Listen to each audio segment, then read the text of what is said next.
महाजन झालं ना ओके. हां तुम्ही काय निवेदन करता तर बोला. सगळ्यांना जय शिवराय. महाराष्ट्रातल्या मराठा बांधवांनी आणि महाराष्ट्रातल्या सगळ्या जनतेनं जो 19 फेब्रुवारीचा आपल्या दैवताचा छत्रपती शिवरायांचा जयंतीचा उत्सव आहे तो सगळ्यानं शांततेत आदर्श अशी शिवजयंती राज्यात यावेळेस सगळ्यांनी साजरी करावी. आदर्श शिवजयंती म्हणजे काय? एक नवीन व्याख्या, चांगलं परिवर्तन आपण महाराष्ट्रातल्या सगळ्या जनतेनं करून यावेळेस आदर्श अशी शिवजयंती सगळ्यांनी 19 तारखेची साजरी करावी. याचबरोबर महाराष्ट्रातल्या मराठा समाजानं पुन्हा एक आव्हान आहे की आपण मराठा आरक्षणाच्या बाबत जे राज्यभर आंदोलनं सुरू आहेत आपले सगळ्यांचे ते शांततेत करावे. परंतु आपण त्याची दिशा ठरवणार आहेत. आंदोलनाचे एक आंदोलन एक समाज एक मागणी या स्वरूपाचं चांगल्या आंदोलनाची एक दिशा आपण 20 तारखेच्या नंतर ठरवणार आहेत. परंतु आत्ता आपण जे आंदोलनं करतायत शांततेत सगळ्या राज्यात आपण करतायत त्याबद्दल तुमचं सगळ्या मराठा समाजाचं कौतुक. परंतु जे विद्यार्थ्यांच्या परीक्षात याच्याकडे मात्र बारकाईने लक्ष ठेवायचं. विद्यार्थ्यात कधी जात बघायची नसते किंवा धर्म बघायचा नसतो. विद्यार्थी हा आपलं भविष्य आहे. त्यांना कसली अडचण येणार नाही. कालही सांगितलं, आजही पुन्हा तोच विषय सांगतो आहे की त्यांना आंदोलनामुळं कसलीच अडचण विद्यार्थ्यांना त्याच्या परीक्षा केंद्रापर्यंत जाण्यासाठी आलीच नाही पाहिजे. आपण स्वतः सगळ्यांनी पुढे होऊन मदत करायची. मराठ्यांचं आंदोलन सुरू असताना एकाही विद्यार्थ्यांना अडचण आली नाही हा एक नवीन आदर्श मराठ्यांचा गेला पाहिजे. कारण आत्ता 5 महिन्यापासून आपलं आंदोलन सुरू आहे. आपला खूप आदर्श मोठा राज्यानं देशानं आणि जगानंसुद्धा घेतलेला आहे की ह्या मराठ्यांनी शांततेत आंदोलनं करून एक नवीन आदर्श दिला. पण नुसता आदर्शच दिला नाही तर त्यातून समाजाला न मिळणारं 5 पिढ्यापासून जे मिळत नव्हतं ते मिळून दिलं. असं आरक्षणाचा विषय असेल, मुलींच्या शिक्षणाचा असेल, जे काय अनेक झाले असतील ते हे एक आदर्श आहेत नवीन. तसेच त्यामुळं आपण विद्यार्थ्यांच्या परीक्षात त्यांचं वर्षाचं भविष्याचा विषय असल्यामुळं जरी आंदोलन सुरू असलं तरी पण त्या विद्यार्थ्यांना थोडीही भीती वाटली नाही पाहिजे. त्याला वाटलं पाहिजे मी त्या आंदोलनातून गेलो, येतानाही माझा पेपर देऊन आल्यावर त्याच आंदोलनातून आलो, मला कसलीच माझी गैरसोय झाली नाही पाहिजे. इतकी बारकाईनं समाजानं काळजी घ्यायची. याचबरोबर तिसरा विषय असा की 20 तारखेला सगळ्या सोयऱ्यांच्याबद्दलचा जी अधिसूचना काढल्या त्याबद्दलची अंमलबजावणी सरकारनं केलीच पाहिजे. यासाठी आपलं आंदोलन सुरू आहे. मराठ्यांना आरक्षण हे ओबीसीतून पाहिजे आणि ज्यांचे कुणबी प्रमाणपत्र मिळालेत आणि ज्यांचे मिळाले नाहीत त्या कुणबी प्रमाणपत्र त्या नोंदीच्या आधारावर ज्याची नोंद मिळाली नाही त्या मराठ्यांना कुणबी प्रमाणपत्र द्यायचे. याच्यासाठी सगळ्या सोयऱ्यांची अंमलबजावणी सरकारनं 20 तारखेला करावी आणि सरकार करल ही आपण मराठा समाज आशा बाळगू.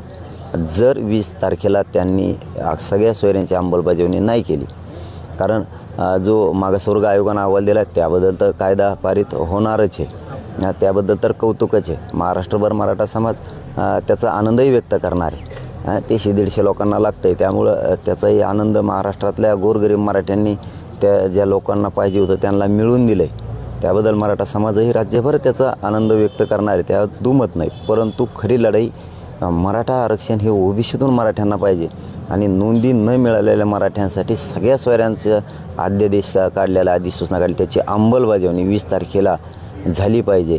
याच्यासाठी हा 5-6 महिन्यापासूनचा संघर्ष आहे. त्याशिवाय आंदोलन थांबू शकत नाही. मुख्यमंत्री साहेबांना आपण सांगितलं आहे मीडियाच्या माध्यमातून आणि सरकारला पण सांगितलेलं आहे. जर 20 तारखेला नाही केलं तर अधिवेशन किती वेळात संपतं आहे हे आपल्या लक्षात येईलच. त्या दिवशी जर लवकर ते संपलं आपल्याला जर दिशा लक्षात आली की सरकार सगळ्या सोयऱ्यांचे 20 तारखेला घेण्याचा अंदाजा नाही हे मराठा समाजानं विशेष करून लक्षात असू द्या म्हणून सांगतो आहे. लक्षात येईलच की किती वेळात संपतं आहे, सगळ्या सोयऱ्यांचा विषय घेतात का नाही. जर 20 तारखेला सगळ्या सोयऱ्यांच्या अंमलबजावणीचा विषय घेतला नाही किंवा 20 तारखेच्या आत आज उद्या त्यांनी स्पष्ट भूमिका सगळ्या सोयऱ्यांच्या बाबत केली नाही तर 20 तारखेला अधिवेशनात अंमलबजावणीची भूमिका घेतली नाही हे लक्षात आलं. जर वेळ असला तर त्याच वेळेत म्हणजे 3-4 वाजताच्या आत जर ते संपलं अधिवेशन आणि आपल्या लक्षात आलं की हे घेत नाहीत किंवा ते जर उशिरापर्यंत चाललं तर मग उशिरापर्यंत का होईना सगळ्या सोयऱ्यांच्या देशाची अंमलबजावणीची विषयाची काही विषय तिथं होतो आहे का हे लक्ष ठेवू. आणि जर ते लवकरच संपलं तर आपण 4च्या दरम्यान पत्रकार परिषद घेऊन लगेच पुढच्या आंदोलनाची घोषणा करणारे ते घेत नाहीत म्हणून. किंवा जर ते दिवसभरच चाललं त्यांचं मग आपल्याला दिवसभर बघावं लागणार आहे की हे घेता आहेत का शेवटपर्यंत. मात्र मग 21ला फायनल पत्रकार परिषद घेऊन आंदोलनाची निवेदनबद्ध आंदोलनाची दिशा ठरवली जाणार आहे. 20लाच ठरवली जाणार आहे परंतु अधिवेशनाच्या वेळेनुसार ठरवलं जाणार आपल्याला करावं लागणार आहे. जर हे उशीर झालाच तर 21ला मात्र आंदोलनाची महाराष्ट्रातली पुढची दिशा सगळ्या सोयऱ्यांची कायद्याची अंमलबजावणी करण्यासाठी आणि मराठ्यांना ओबीसीतूनच आरक्षण मिळण्यासाठी पुढील आंदोलनाची स्पष्ट भूमिका, आंदोलन कसं, कोणचं आणि काय याबाबत मराठा समाजाला स्पष्ट सांगितलं जाईल. धन्यवाद. आपल्याला काय विचारायचं का? ओबीसीतूनच आरक्षण हवं. मात्र आता एक नवीन माहिती जी समोर येते त्याच्यामध्ये असं समोर येते की जे समिती होती मागासवर्ग आयोगाची त्यांनी अशी शिफारस केली की स्वतंत्र 10 ते 12% आरक्षण जे आहे ते मराठा समाजाला दिलं जाऊ शकतं. तसं जर आरक्षण देण्याचा निर्णय झाला तर त्या संदर्भातली भूमिका काय असणार आहे? ते आरक्षण सुरक्षित असेल असं वाटतंय का तुम्हाला? नाही, त्याचे हे बघा आम्ही आता त्याच्यात पडलेलोच नाही आहे पहिल्यापासूनच. फक्त काही जरा 100-150 जणांना लागत होतं ते म्हणून गोरगरीब मराठी त्यासाठी लढले. म्हणले नेमा मागासवर्ग आयोग द्या. परंतु खरी लढाई कशासाठी हे सरकारला पण माहिती आहे आणि मराठ्यांनासुद्धा माहिती आहे. मराठ्यांना ओबीसीतून आरक्षण पाहिजे. मराठी ओबीसीत येत पाहिजेत म्हणण्यापेक्षा मराठी ओबीसीतच येत. त्यांच्या कुणबी नोंदी सापडल्या, ज्यांच्या सापडल्या नाहीत त्यांच्यासाठी सरकारनं 2 नोव्हेंबरला आमच्याकडून 24 डिसेंबरपर्यंतचा वेळ घेतला होता. तुमच्या मागण्याप्रमाणे जर द्यायचं असलं आणि हे जे आता आम्ही 4 शब्द लिहून नेतो आहे तुमच्याकडून सगळ्या सोयऱ्यांचा त्याच्यामधलं एक याची अंमलबजावणी करायची असली तर आम्हाला 2 महिन्याचा वेळ द्यावा लागणार आहे. आता 24 डिसेंबरला 2 महिने झाले त्यांचे पूर्ण. आता हे आज 18 फेब्रुवारी ही मागणी ओबीसी आरक्षण मराठ्याला पाहिजे आणि ज्यांच्या नोंदी मिळाल्या नाहीत त्यांना सगळ्या सोयऱ्याच्या माध्यमातून त्याच नोंदीच्या आधारावरती आरक्षण दिलं जाणार आहे. याच्यासाठी हा संघर्ष ते दिलं आहे त्याचं कौतुक आहे. ते 100-150 जणांना लागतं आहे त्याचं कौतुकच आहे. ते महाराष्ट्रभर मराठी आनंदही व्यक्त करणार त्याबद्दल दुमत नाही. परंतु याचा अर्थ असा नाही की सगळ्या सोयऱ्यांची तुम्ही अंमलबजावणी करणार नाहीत किंवा आम्ही थांबूत. किंवा तुमचा गैरसमज तुम्ही काढून टाका. सगळ्या सोयऱ्यांची अंमलबजावणी झाल्याशिवाय त्या अधिसूचनेची हे आंदोलन थांबू शकत नाही आणि पुढची दिशा 21ला आम्ही ठरवणार आहेत. मग परंतु ते आरक्षण सुरक्षित असेल असं वाटतंय का? काय झालं आहे आता नाही बोलायला पाहिजे पण नाविलाज आहे. 100-150साठी पुन्हा आमच्या मराठ्यांच्या पोराचं वाटलंच होतं आहे. कारण असं मागचा अनुभव आहे लेकरांना आमच्या मराठ्यांच्या. तेच बोलून दाखवतात आम्हाला, दादा ते दिलं आहे देतील 20 तारखेला 10% देतील नाही तर ते 50% देतील, त्याच्यात काहीच विषय नाही आहे. पण ते पुन्हा नाही टिकलं तर आमचं मागं जे ECBCनं दिलं होतं सुप्रीम कोर्टानं मान्य सुप्रीम कोर्टानं ते रद्द केलं होतं. तशीच जर आमच्यावर पुन्हा वेळ आली तर आमचे मागचेच 4 वर्ष वायाला गेलं आमचं करिअर. पुन्हा आता नवीन पोरं ते आरक्षण घेणार पुन्हा ते जर उडालं तर पुन्हा आम्हाला आमच्या निवडी होऊन नियुक्त्यासाठी आम्हाला आयुष्यभर लढायला लागेल. आता जे ECBCतून निवडी झालेले विद्यार्थी आहेत हे 3-4 वर्ष झालं लढतात. आमच्या निवड झाल्यात आम्हाला नियुक्त्या द्या. त्यांचं लढण्यात आणि शिकण्यातच आयुष्य गेलं त्या मराठ्यांच्या पोराचं ह्याच आता ह्या दिलेल्या आरक्षणामुळं. कारण ते रद्द होईल का राहील का भीतीपोटी. पुन्हा जर तसंच झालं तर असा मराठ्यांच्या पोरांचा प्रश्न आहे. तसंच जर झालं तर आम्ही ते आरक्षण घेणार, शिक्षण त्याच्यातून करणार, आमची निवड होणार आणि नियुक्त्याच्या टायमाला आम्हाला आंदोलनं करायला लागणार. म्हणजे आमचं पुन्हा आयुष्य बरबाद झालं. पण आता हे 2-4 जणांची मागणी आहे पण 100-150 लागतं आहे. ते त्यांच्यासाठी मराठ्यांच्या लेकराचं पुन्हा वाटलं होणं आहे. परंतु गोरगरीब मराठ्यांचा कसा स्वभाव आहे, मिळू द्या सगळ्याला, त्यांना ते पाहिजे ना बनवा ते बी. पण आमचं मूळ म्हणणं आहे मराठ्यांचं 6 करोड मराठ्यांचं की ओबीसीतून आरक्षण पाहिजे आणि ज्याच्या नोंदी सापडल्या नाही त्याच्यासाठी सगळ्या सोयऱ्यांची अंमलबजावणी पाहिजे. या भूमिकेवर आम्ही मराठा ठाम आहेत. त्यांनी उद्या 20 तारखेला जरी ते आरक्षण दिलं तर ही मराठ्यांना ओबीसीतून आरक्षण घेण्यासाठी हे आंदोलन सुरू राहणार आहे. आरक्षण कोणत्या प्रवर्गातून देणार हा सुद्धा एक प्रश्न आहे. आता तो प्रश्नच नाही आहे दादा. ते सगळ्यांच्याच लक्षात येत आहे. आता 50%च्या वरच गेलं ते आत येऊ शकत नाही. आत आल्यावर तर लपडेच होत नाहीत. मग तर खूप चांगलं आहे.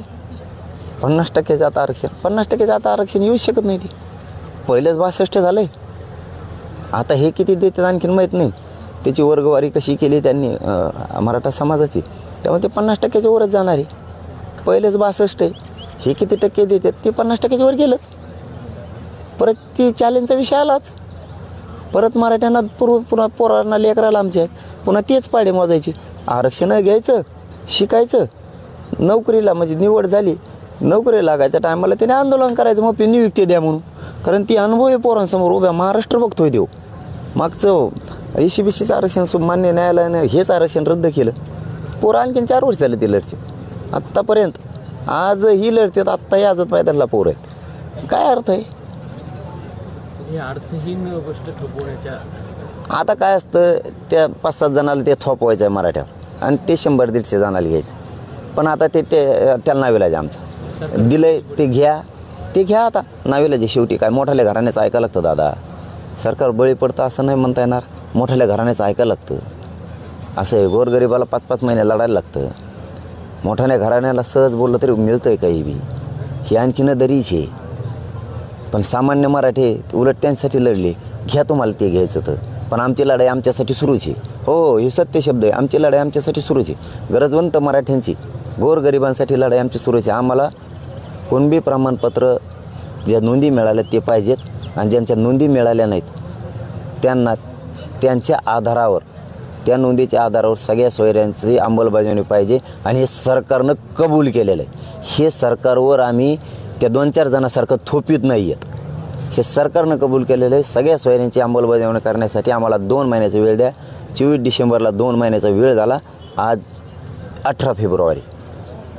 त्याच्यामुळं हे काम 3.5 महिन्यापासून सुरू आहे त्यांचं सगळ्या सोयऱ्यावर. जरी आता अधिसूचना काढली असेल, त्याच्यावर हरकती मागितल्या असल्या तर ही आत्ताचा विषय, पण प्रक्रिया ही 3.5 महिन्यापासून सुरू आहे त्याच्यामुळं आमचा गोरगरीब करोडो मराठ्यांचा विषय, ज्यांच्या नोंदी नाहीत त्यांच्यासाठी सगळ्या सोयऱ्यांच्या माध्यमातून सगळ्या सोयऱ्यांचा कायदा बनवून त्याची अंमलबजावणी करणे आणि लढाई त्याच्यासाठी सुरू आहे.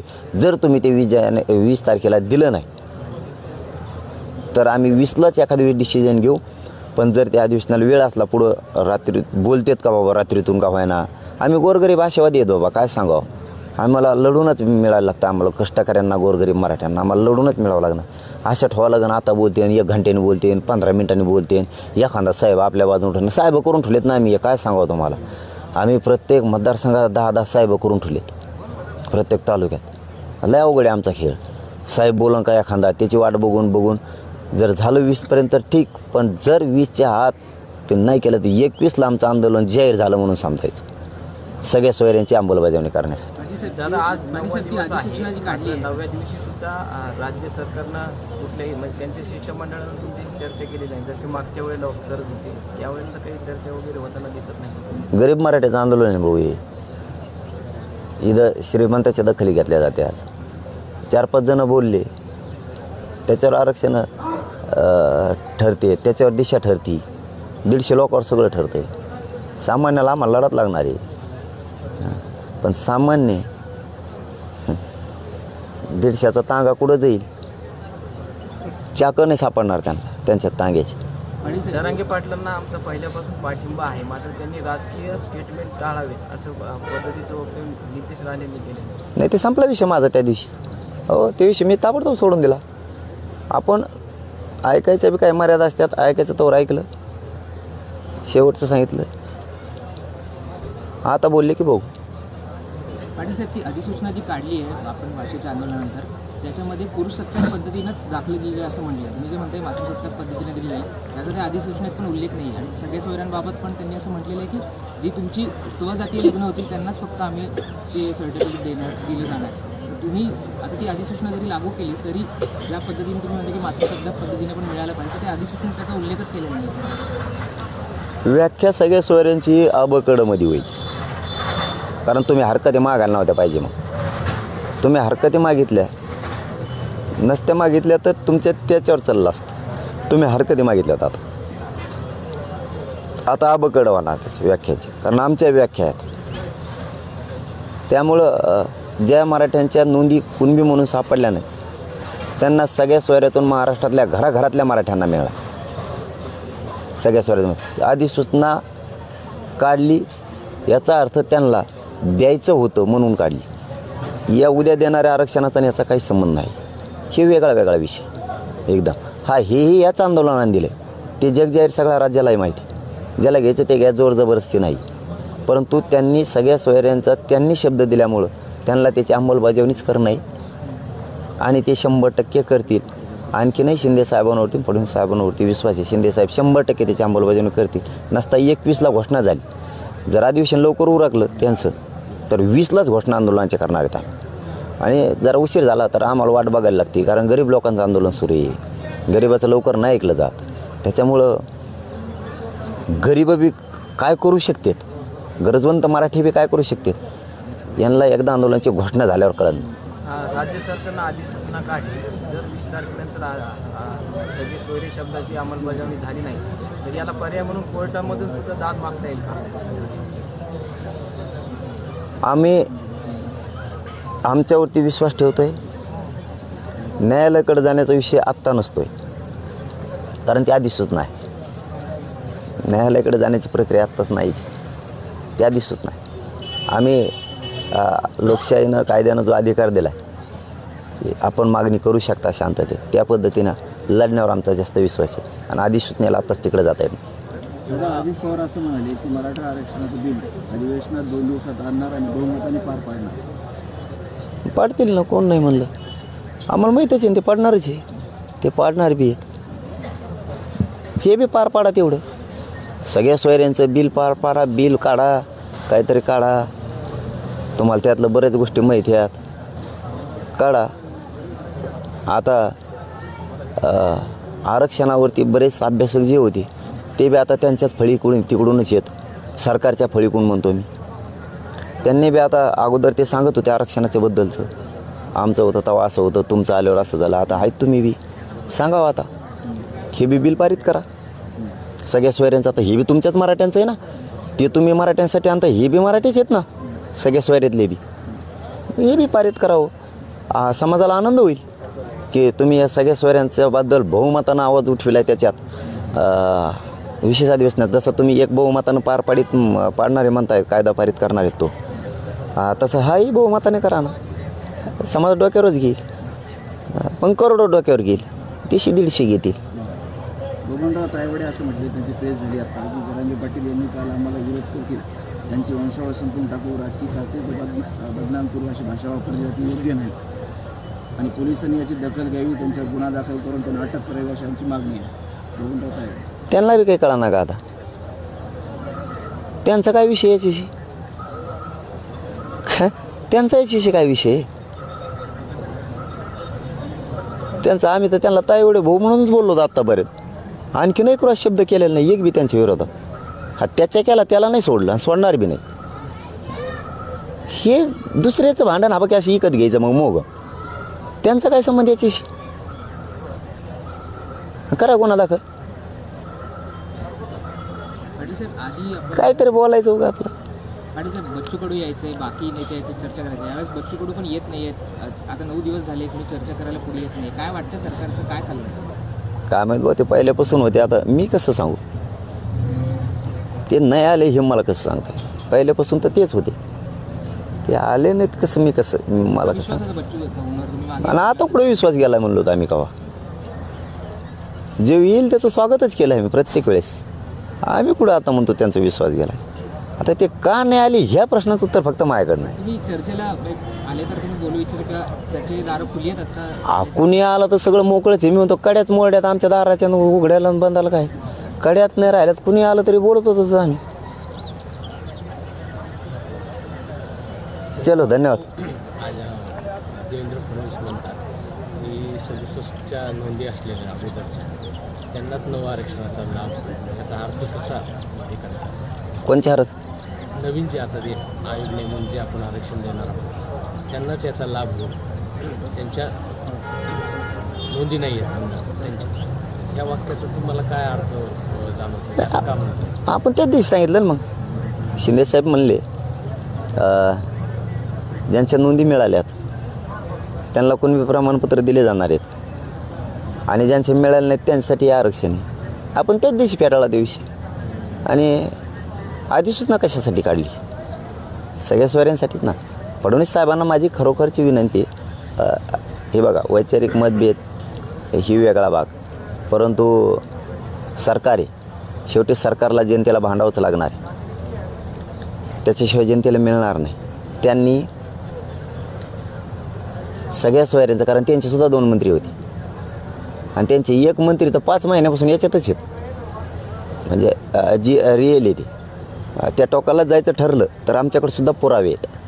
जायचं ठरलं आलीच तशी वेळ तर मग त्याला नाविलाज आहे. सगळ्या सोयऱ्या ज्याच्या कुणबी नोंदी मिळाल्या नाहीत, म्हणजे विशेष करून फडणवीस साहेबांना सांगतो की ज्यांच्या नोंदी मिळाल्या नाहीत कुणबी, त्यांच्यासाठी सगळ्या सोयऱ्यांची अधिसूचना काढून कायदा आणू, त्याची अंमलबजावणी करू. हे त्यांचे शब्द आहेत. त्यांचेसुद्धा त्याच्यात 2 मंत्री आहेत. तिघांनी 2-2 पाठिले होते. तिघाचे 2-2 अभ्यासक होते. तिघाचा हे 2-2 आमदार होते. एक्स्ट्रा पाठिलेले स्टेपने बरेच असे होते भाऊ गाबा, इथं बसायला जागा नव्हती प्रत्येकाची. त्यांच्यासमोर सगळ्या सोयऱ्यांचं ठरलेलं आहे. त्याच्यामुळं तुमचा जर तो गैरसमज असेल की कुणबी नोंदी मिळाल्या त्यांना कुणबीचं प्रमाणपत्र देऊन ज्यांच्या मिळाले नाहीत त्यांसाठी हा कायदा आहे, तर ते गैरसमज काढून टाका. आजपासून सगळ्या सोयऱ्यांची अंमलबजावणी तुम्हाला करावी लागणार आहे, कारण ज्याच्या नोंदी मिळाल्या नाहीत त्या मराठ्यांसाठी तो कायदा आहे. महाराष्ट्रातल्या घराघरातल्या मराठ्यांना त्या सगळ्या सोयऱ्याचा फायदा होणार आहे आणि ओबीसी बांधवांनासुद्धा त्याचा फायदा होणार आहे. त्याच्यामुळं तुम्हाला त्याची अंमलबजावणी करायला लागणार आहे. तुम्ही म्हणताल ज्याच्या नोंदी नाही त्यांसाठी हे आरक्षण आहे मराठ्यांसाठी, ही तुमचा गैरसमज आहे, तो तुम्ही काढून टाका. कारण आंदोलन हे 5 महिन्यापासून मराठ्यांना ओबीसीतून आरक्षण पाहिजे, कारण मराठी ओबीसीत आहेत, त्याच्यासाठी लढाई. तो गैरसमज काढून टाका आणि अंमलबजावणी सगळ्या सोयऱ्यांची करा. उद्या मराठा तुम्हाला डोक्यावर घेऊन नाचायला सुरुवात केली म्हणून समजा, हा मराठ्यांचा शब्द आहे. पण रोष मात्र अंगावर घेऊ नका, कारण अधिसूचना तुम्ही काढलेली. चलो, धन्यवाद. Okay sir.